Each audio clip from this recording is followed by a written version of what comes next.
गुरुर्ब्रह्मा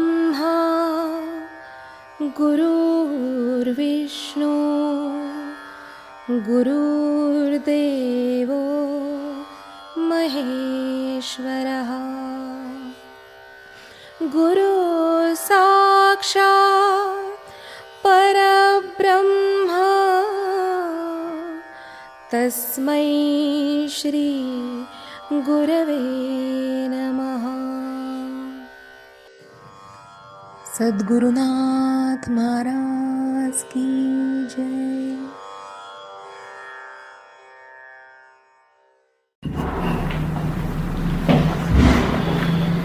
गुरु ब्रह्मा गुरुर्विष्णू गुरुर्देवो महेश्वरा गुरु साक्षात् परब्रह्म तस्मै श्री गुरवे नमः। मी माझे मावळ सर्व तू तुझे उगवता मी तू पण जगन्नाथा ओ एकची तत्वता देव भक्त असे द्वैत अद्वयत्व न खंडिता दाखवी देव देवेशा प्रार्थना ही तुला आता। सद्गुरुनाथ महाराज की जय। किरीटिनं गदिनं चक्रिणं च तेजोराशिं सर्वतो दीप्तिमन्तं पश्यामि त्वां दुर्निरीक्षं समन्तादीप्तान् लार्कद्युतिम प्रमेयम्।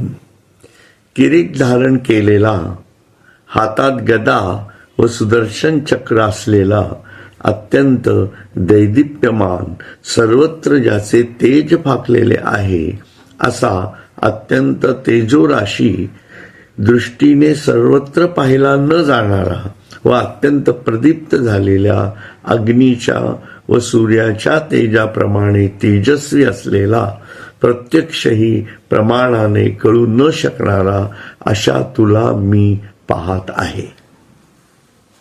एक प्रकारे सगुणामधलं चतुर्भुज रूपे पाहत होता, पण ती एक दर्शन स्वरूपातलं चतुर्भुज स्वरूप होतं आणि प्रत्यक्षात तो भगवंतालाही म्हणजे भगवान श्रीकृष्णाला आपल्या मित्राला सख्याला गुरुंना म्हणावं पाहिजे असं तर आता तो त्यांनाही पाहत होता। अशा प्रकारच्या मानसिकतेमध्ये तो होता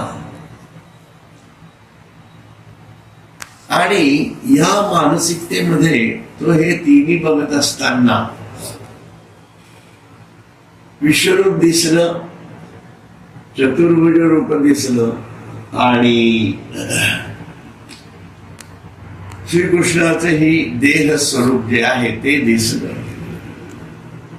पण हे पूर्णत्व आलं का असा एक प्रश्न आहे। कारण ईश्वर एवढा नाहीच आहे, म्हणून त्याच्या पुढचा अव्यक्त प्रांत जो आहे हा अव्यक्त प्रांत अतिमानसिक प्रांत म्हणून ओळखला जातो। एक थोडस वेगळी भूमिका तुमच्या लक्षात यावी म्हणून सांगितलं।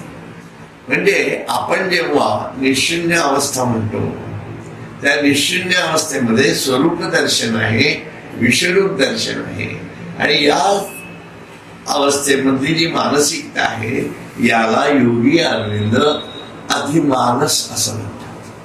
ही अधिमानसाची मानसिकता आहे आणि जेव्हा फक्त तो चतुर्भुज रूप पाहत असतो ते दर्शनच आहे। ती एक प्रकारची शून्यावस्थेच्या जाणीवेतली अशा प्रकारची भूमिका आपण घेतली तरी खूप काही बिघडणार नाही असं माझं वैयक्तिक मत आहे। कारण याच्यामध्ये या सगळ्याच गोष्टी एकच माणूस अनुभवत आहे। म्हणजे स्वरूपी विश्वरूप देखील पाहिले, विश्वरूपी स्वरूप सामावले पाहिले, पण स्वरूपा विश्वरूप आगळे ते दिसलेलं नाही। ईश्वर तिथं संपलेला नाहीये, एक लक्षात घ्या। म्हणून संतांच्या जाणीवेतला ईश्वर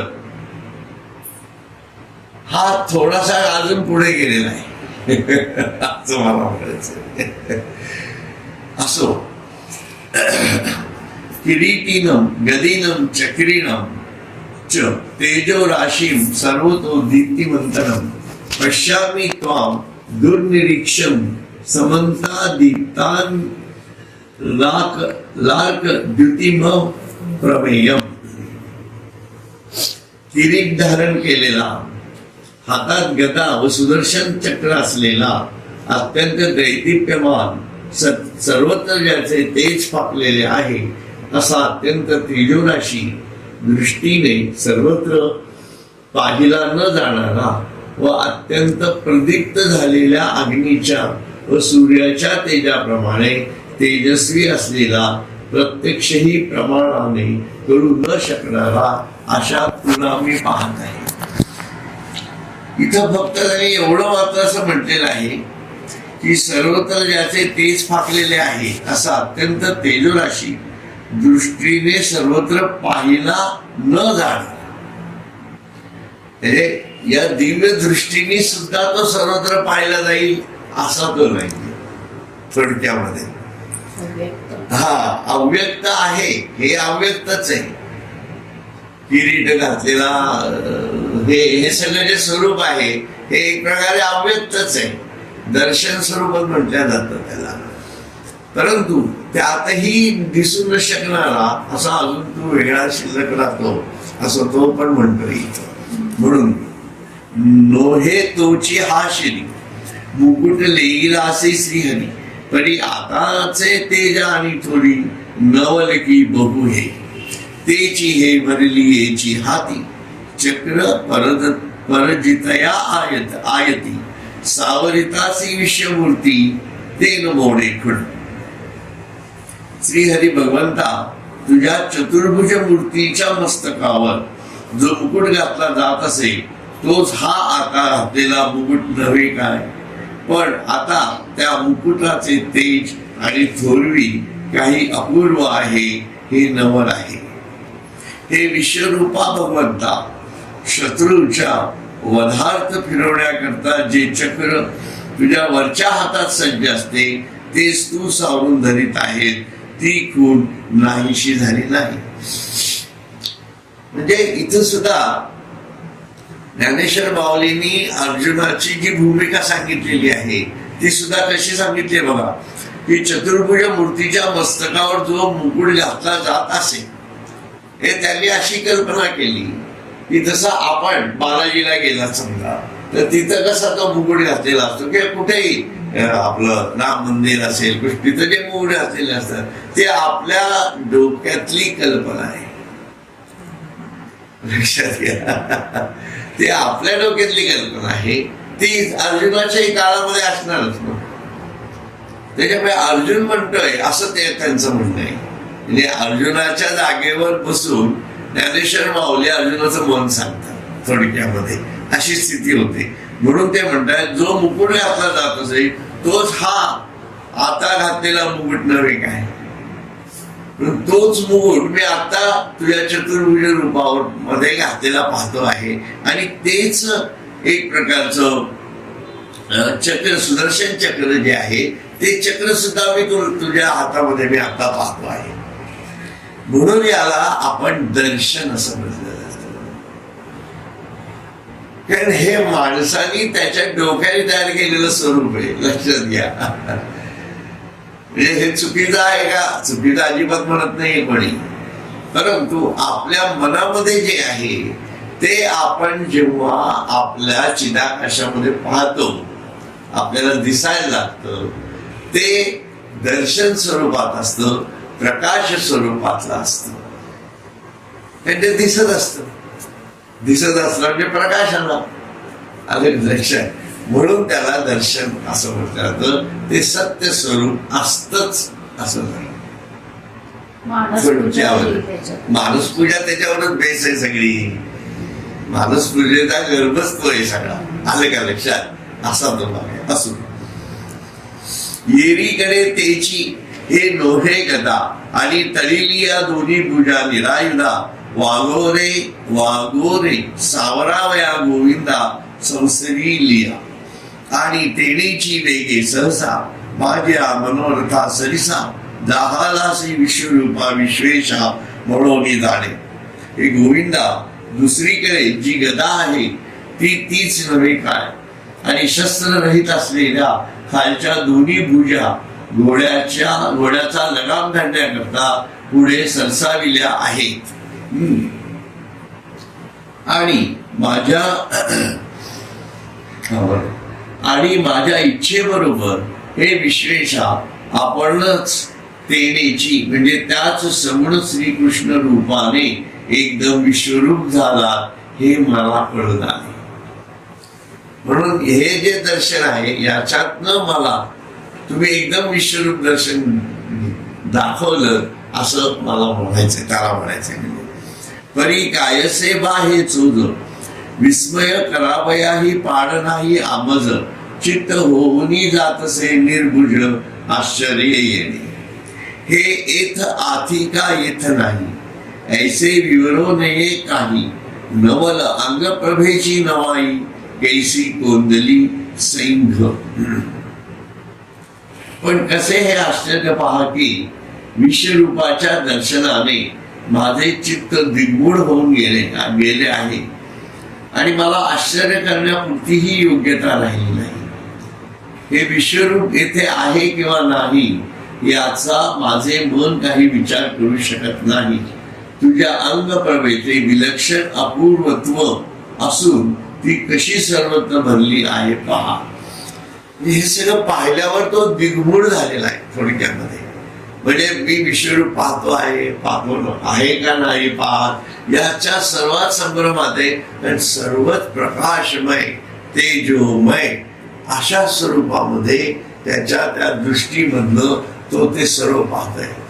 म्हणजे चतुर्भुज दर्शन सुद्धा तितकंच तेजोमय आहे.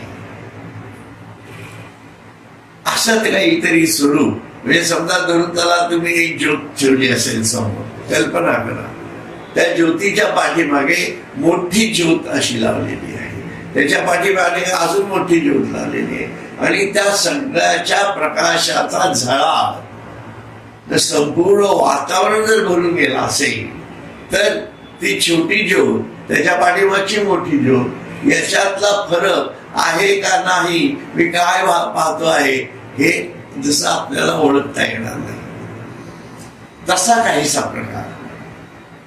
जे सर्वत्रच तेज, परंतु त्या तेजाच्या विविध आकारांमधला तो फरक आहे.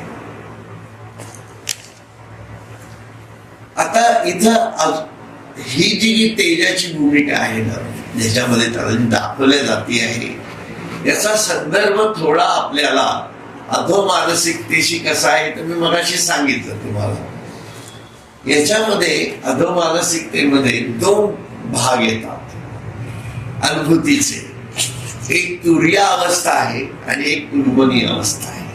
माणसाच्या याच्यामध्ये जर तुम्ही विचार केला तर तुर्या अवस्था काय आहे, ती प्रकाशपूरित जाणीवेची अवस्था आहे. आता तुम्ही म्हणाल प्रकाशाचं काय स्वरूप आहे. कुठलाही ज्ञान विचार हा प्राथमिकपणे स्पंदात असतो आणि त्यानंतर त्या स्पंदाचा प्रकाश सुरू होतो. हे सगळं अव्यक्त दर्शन आहे, लक्षात घ्या. त्यामुळे याच्यामध्ये जी प्रकाशपूर्ण भूमिका आहे ती ईश्वरीय विश्व निर्मिती, कारण त्याच्या पाठीमागे विश्व स्वरूप दिसतंय त्याला आणि त्याच्यामध्ये असणाऱ्या प्रत्येक व्यक्ततेला कुठंतरी अव्यक्तात स्थान आहे आणि ते जे अव्यक्तात स्थान आहे ते प्रकाशपूरित जाणीवेमधलं आहे आणि त्याच्या तो जो प्रकाश येतो आहे तो सुद्धा कुठल्या ज्ञानाच्या जाणीवेतनं येतो आहे, त्या स्पंदाच्या जाणीवात इथे येत आहे. म्हणून या आदिमानसिकतेमध्ये दोन विभाग पडतात. एक ढोंग समजण्यासाठी येते एकच व्यक्ती शून्यही असतो, तीच निशून्यात जाते, तीच परत शून्यात येते, ती प्रकाश पूरित झालेली जाते, तीच स्पंद पूरित झालेली जाते. परंतु ओव्हरऑल पिक्चर जर आपण असं विभाजित स्वरूपात काढायचा प्रयत्न केला तर आपल्याला असं दिसतं की तो स्पंद आहे ज्याच्यातनं ज्ञान किरण बाहेर येत आहे. आणि त्या प्रत्येक ज्ञान किरणाला विशिष्ट तेवढा आकार आहे. आपण जरी आता तुम्ही तुमच्या दृष्टीत समजा आता एकदम बदल केला आणि तुम्ही असं जर विचार केला की आपल्याला दिसत काही नाहीये पण सर्व प्रकाश भूमिकेमध्ये आपण आहोत, असा जर विचार केला तर तुमच्या लक्षात येईल की या खांबाकडनं प्रकाश आहे, पाटील मॅडम बसल्यात हा प्रकाश आहे, तुम्ही बसलात हा वेगळा प्रकाश आहे, दोनच्या मधनं येतोय तोही प्रकाशच आहे, सोफ्याचाही प्रकाश आहे, तुमचाही प्रकाश आहे. म्हणजे प्रत्येक गोष्ट प्रकाशाच्या जाणीवेतनं व्यक्त होते. तुमच्याकडनं प्रकाश येतोच आहे ना, म्हणूनच तुम्ही मला दिसता. पण तुमच्याकडनं येणारा प्रकाश कुठला आहे जो तुम्ही ऍब्सॉर्ब करू शकलेला नाही आत्मा.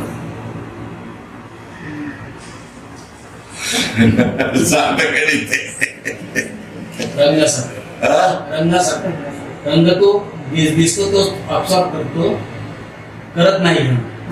तेच सांगतोय मी. आलं का लक्षात? जो दिसतो तो ऍब्सॉर्ब झालेला नाहीये, तो रिफ्लेक्ट होणार आहे. म्हणजे सूर्याचा प्रकाश सप्तरंगाने भरलेला आहे पण तुमची साडी हिरवी दिसते. याचा अर्थ त्या साडीचा मध्ये बाकीचे रंग ऍब्सॉर्ब झालेले, तेवढा रंग दिसत नाही. ओव्हरऑल सर्व प्रकाशमयच नाहीये का? तुम्ही साधा विचार करा. त्याच्यामध्ये जडत्व आहे म्हणून आपण त्या प्रत्येकाला वस्तू स्वरूप असं म्हणतात, व्यक्त स्वरूप म्हणतात. पण हे सर्व जेव्हा नामरूपात जात तेव्हा प्रकाशमय दर्शनामध्ये जात. ती एक प्रकारची तुर्यावस्था असते आणि त्या तुर्यावस्थेच्या पलीकडे जो मूळ स्पंद आहे ज्याच्यातून हे सतत बाहेर येत आहे सर्व ज्ञान, ती स्पंदपूरित मनाची अवस्था ही उन्मनी अवस्था. या दोन अवस्था अशा प्रकारच्या असो. म्हणून पण कसे हे राहू का, हे विश्वरूप येथे आहे किंवा नाही याचा माझे मन काही विचार करू शकत नाही. तुझ्या अंगप्रभेचे विलक्षण अपूर्वत्व असून ती कशी सर्वत्र भरली आहे पहा.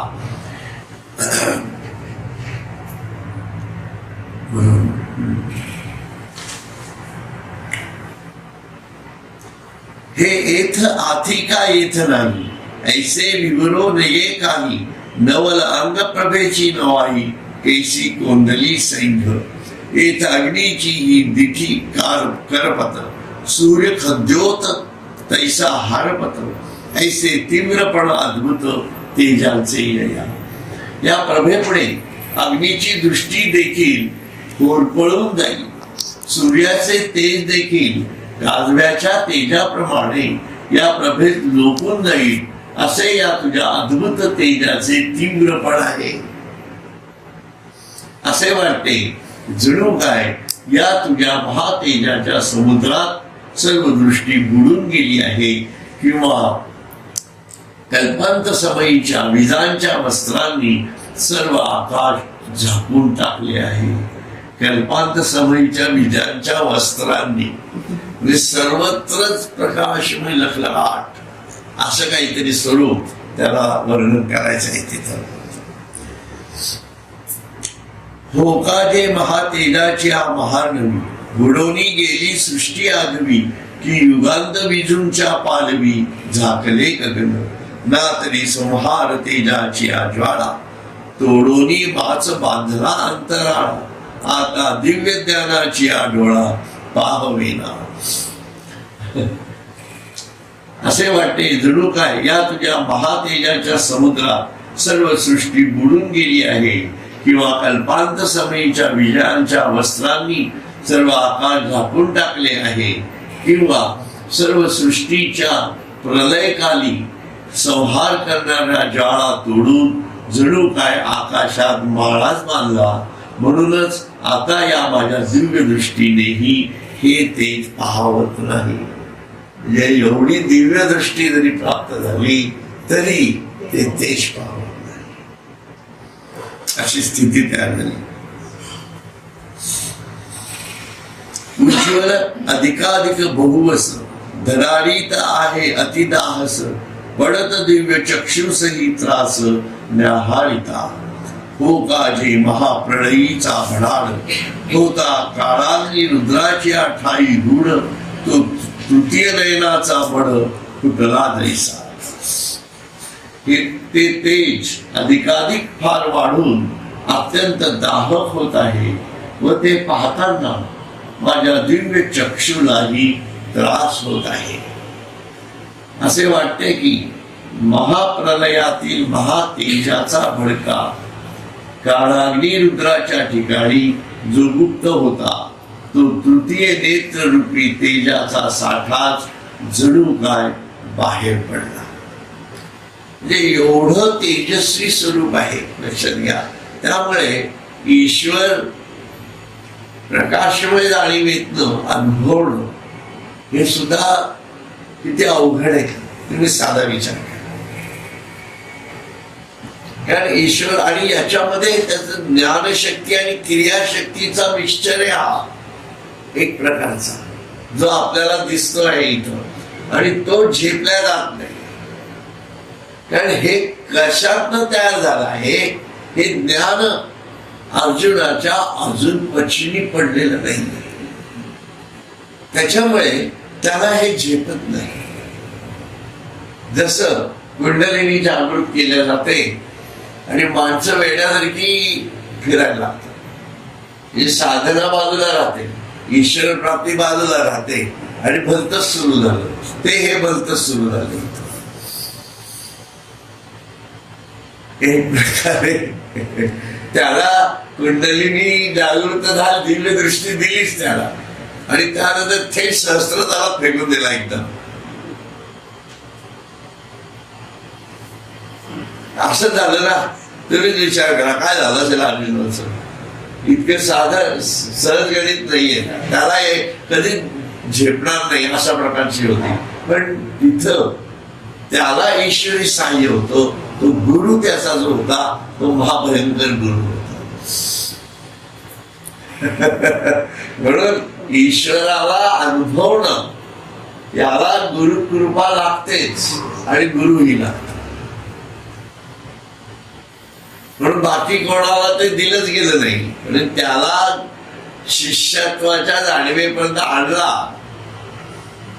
नाही तर कृष्णाला काही तिथंच पहिल्या अध्यायातच विश्वरूप दर्शन देऊन टाकलं असते, काय फरक पडला असते, आहे की नाही. कारण विश्वरूप दर्शन पचवणं अवघड आहे. पण आपण अज्ञानी असतो आणि मंदिरात जाऊन दर्शन घेतो ते ठीक आहे, कारण ते सगुणातलं आहे. ते आपल्याला काही करणार नाही. तो दगड आहे हे आत माहिती आहे आपल्याला कुठेतरी. खरे का खोटे तुम्ही विचार करा. तुम्ही कितीही हे चित्र खूप छान काढले, आपले भाव भरून येतील, कुठेतरी बॅक ऑफ द माइंड असतात ना. हे चित्र आहे. हा जो फरक आहे की नाही, हा हे चित्र अज्ञानाला झेपत, मूर्ती झेपते. पंढरपूरचा पांडुरंग सर्वांना झेपणार आहे, नाही म्हणत नाही. पण तुकारामाचा पांडुरंग, तुकारामाचा पांडुरंग कोणालाच नको असतो. झाला प्रेत रूप शरीराचा भाव. बघूया राजगिरी असते सारदेमध्ये असो. तर तैसे पसरलेनी प्रकाशी सैंद पाचव पाच वनीचे या ज्वाळाचे वळसे, पडता ब्रह्मकटाह कोळीसे, होत आहाती ऐसा अद्भुत तेजोराशी, जन्मा नवलम्या देखिलासी, नाही व्याप्ती आणि कांतीसी, परी जी तुझी आ. तशा त्या सर्वत्र पसरलेल्या तेजाने संपूर्ण म्हणजे पाचही अग्नीच्या ज्वाळांचे वेढे पडल्यामुळे सर्व ब्रह्मांडाचे कोळसे होत आहे. आता हे पाच अग्नी कुठले? गार्हपत्य, आहवनीय, दक्षिणाग्नी, सभ्य, आवसस्थ असे पाच अग्नी आहे. आता याच्याबद्दल मला फारशी काही माहिती नाही, मी आपण स्पष्ट सांगतो तुम्हाला. मी जो अग्नी ओळखतो ते तुम्हाला सांगितलेलं आहे. कुठले अग्नी? आपले मूळ अग्नी, काळा अग्नी, बरोबर आहे की नाही? भुजंग अग्नी असं म्हणू. मूळ अग्नीच्या वरती भुजंग अग्नी आहे आपला, त्याच्यावरती काळाग्नी, आणि काळाग्नी नंतर मग ब्रह्म, ज्ञानाग्नी, आणि मग ब्रह्म. ज्ञानाग्नी आता ब्रह्माग्नी आहे, परंतु ज्ञानाचा स्वयंभू अग्नी आहे, तो विशुद्धाच्या वरती चालतो. आणि हे जेव्हा सगळे अग्नी आपल्यामधनं तयार होतात तेव्हा मग ब्रह्माग्नी पेटवणार. पण इथं जे दिसतंय आपल्याला ते कसं दिसतंय बघा. तशा त्या सर्वत्र ठिकाणी जो गुप्त होता तो तृतीय नेत्ररूप तेजाचा साठा जणू काय बाहेर पडला. इतकं तेज तृतीय नेत्रात, म्हणजे ईश्वराच्या तृतीय नेत्रामधले हे अग्नी आहेत. म्हणून हे सर्व ब्रह्माग्नी म्हणावे लागतात.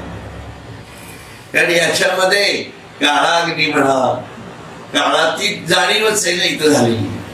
तो काळाग्नी खालीच राहिला, आता भुजंग अग्नी खालीच राहिला आपल्यामधला. असं स्वरूप घ्यावं लागेल आपल्याला.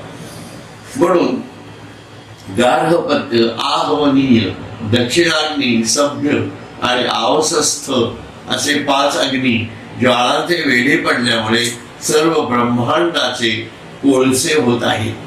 याप्रमाणे जणू काय अद्भुत तेजाची राशीच असा अत्यंत आश्चर्यकारक मी तुला जन्मापासून आजच पाहत आहे. या तुझ्या व्याप्तीला व कांतीला मर्यादाच नाही. ज्या व्यक्तीला मी लहानपणापासून पाहत आलो आहे त्या व्यक्तीच्या स्वरूपाचं आहे हे पाहिल्यानंतर काय वेळ लागला असेल ना आहे की नाही? खूपच. आणि असं दर्शन सहसा कोणाला राहायला दिसत नाही. ते भगवद्गीतेत सांगितलेले आहे. म्हणून ते विशेष वेगळं आहे.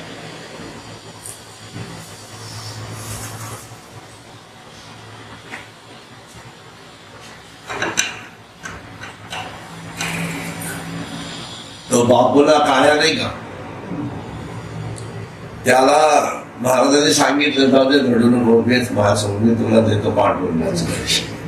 पण त्याला पांडुरंगाचं सगळं मूर्तीचं दर्शन त्यांनी दिलं.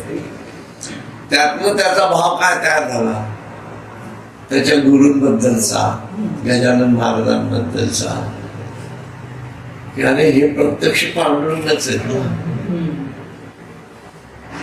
काहीसा तो भाव, पण त्यापेक्षाही अजून भयंकर ना, कारण हे दर्शनच खूप वेगळं आहे. हा, आणि ते खूप एक छोटस स्वरूप आहे. पण इथं वैश्विक जाणीवेतलं स्वरूप जो कृष्ण माझ्या बरोबर आतापर्यंत होता, एक 10 मिनिटं अगोदर तो सगळं सांगत होता मला. मलाही उगाच वाटत होतं वा मी किती हुशार झालो, मी किती हुशार झालो वगैरे वाटत होतो. पण त्यांनी जेव्हा त्याचं स्वतःच दर्शन दिलं तेव्हा मग ते मला बघता पण येईना असं स्वरूप त्यांनी दाखवलं. त्याला भाव बघा कसा झाला असेल अर्जुनाचा आहे ना. आणि ही बुद्धी जी तयार झालेली आहे त्याची, ही बुद्धी आणि त्याच्यात ईश्वर, ज्याला आपण वेद म्हणतात की नेती नेती नेती, तो असा नाही, तो असा नाही, ही जी सगळी वर्णनं आहेत ही वर्णनं कशी खरी आहेत हे याच्यावर कळतात. म्हणजे अर्जुनाने त्याच्यानंतर समजा लिहून काढलं असतं हे, आपल्याला काय आपल्या छोट्या अनुभव आले तरी आपण आधी टिकून लिहून झाले. बरोबर आहे का?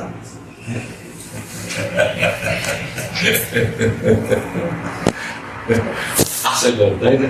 तर त्याला काय आहे, अर्जुनाने स्वतःचे अमृतानुभव लिहिणं फार गरजेचं होता असं मला वाटतंय काही. हे ज्ञानेश्वरांचा अमृतानुभव आणि अर्जुनाचा अमृतानुभव हे दोन विशेष ग्रंथ तयार झाले असते की ज्या मार्गदर्शनाखाली आपल्याला खूप आनंद मिळाला असता, म्हणजे वाचण्याचा, बुद्धीने घेण्याचा वगैरे असा आहे की नाही. असं तमक्षरम परमं वेदितव्यम तमस्य विश्वस्य परम निधानम तमव्ययः शाश्वतम धर्म गुप्ता सनातनस्तम पुरुषो मतो मे अनादि मध्यांतम मनंत वीर्यम मनंत बाहुम शशिसूर्य नेत्रम पश्यामि त्वां दीप्त हुताशवक्त्रम स्वतेजसा विश्वमिदं तपन्तम द्यावा पृथ्वीव्यो दिरदम मंतरम हि व्याप्तम त्वयैकेन दिशश्च सर्वः दृष्ट्वात् अद्भुतं रूपमुग्रं तवेदं लोकत्रयं प्रव्यथितं महात्मन. हे संपूर्ण विश्वरूप दर्शनाचा एक वहाबोह त्यांनी इथे केलाय. काय म्हणतात बाबा, देवा सर्व जाणण्या योग्य वस्तूंमध्ये श्रेष्ठ प्रकृतीच्याही पलीकडे असलेले जे अविनाशी परब्रह्म ते तू आहेस. आता आलं बघा, आलं ना विश्वातीत है ना, म्हणजे मागच्या याच्यात नव्हतं ते आता आलं. म्हणून देवा सर्व जाणण्या योग्य वस्तूंमध्ये श्रेष्ठ प्रकृतीच्याही पलीकडे असलेले जे अविनाशी परब्रह्म ते तू आहेस. संपूर्ण विश्व साठविण्याचे श्रेष्ठ ठिकाण तूच आहेस. तू कधीही नाश पावणारा नसून या शाश्वत सनातन वैदिक धर्माचा संरक्षण करणारा तूच आहेस. आणि ज्याला सनातन पुराण पुरुष म्हणतात तोही तूच आहेस. हे मला कळून आलं, असं हे मला कळून आलं तू काय आहेस. तू आदी मध्य अंतररहित असून अगाध सामर्थ्यवान आहेस. तुला अनंत बाहू आहेत. चंद्र व सूर्य हे तुझे नेत्र आहेत. पेटलेल्या अग्नीप्रमाणे तुझं मुख आहे. आपल्या तेजाने या संपूर्ण विश्वाला तू संतप्त करीत आहेस असे मी पाहत आहे. हे महात्म्या, स्वर्ग पृथ्वी यांच्यामधील संपूर्ण अंतराळ प्रदेश व संपूर्ण दिशा तू एकट्यानेच व्यापल्या आहेस. हे तुझे अत्यंत अद्भुत उग्र विश्वरूप पाहून तिन्ही लोक अत्यंत भयभीत व व्याकुळ झाले आहेत. हरिओम हरिओम हरिओम.